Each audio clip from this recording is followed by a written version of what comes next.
આ જે એકી સંખ્યાઓ છે એના સરવાળાનો જવાબ આપણે લખવાનો છે, પણ સરવાળો કરવાનો નથી, ડાયરેક્ટ સરવાળો કર્યા વગર. બોલો, કહી શકશે કોઈ ભાઈ આનો જવાબ કેટલો થાય? સરવાળો કર્યા વગર એકી સંખ્યાઓ લખીને આપેલી હોય અને એનો સરવાળો એકદમ ફટાફટ કરવો હોય આપણે તો કેવી રીતના કરી શકે? સરવાળા કર્યા વગર. હા, સરવાળો કરવાનો, પણ સરવાળાની ગણતરી કરવાની નથી. તો જો કેવી રીતના થશે, જોજો. ગણો 1 2 3 4 5 6 7. કેટલી સંખ્યાઓ છે? 7 સંખ્યાઓ. કેટલી સંખ્યાઓ છે? 7 સંખ્યાઓ. ચલો, 7 સંખ્યાઓ. 7 નો ગુણાકાર કોની જોડે કરવાનો? 7 જોડે. કેટલા થશે?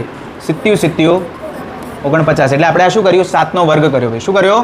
7 નો વર્ગ કર્યો. કોઈ પણ સંખ્યાનો 2 વખત ગુણાકાર કરીએ એને શું કહેવાય? એનો વર્ગ કહેવાય. તો આનો સરવાળો કેટલો થશે? 49. કરી લો, ચેક કરી જો. હા, એટલો જ આવે છે.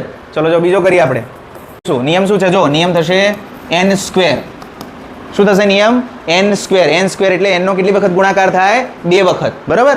ચલો 1 2 3 4 5 6 7 8 9 10. કેટલી? 10 સંખ્યાઓ. એટલે 10 નો વર્ગ. 10 ગુણ્યા 10 કેટલો થાય સરવાળો? 100. આપણે કેવી લાગી આ ટ્રીક? છે ને જોરદાર? થઈ ગયું. ચલો આનો જવાબ તમારે જાતે કહેવાનો છે મને, અને જો તમને જવાબ ખબર હોય તો જવાબ કોમેન્ટમાં લખજો. આવજો.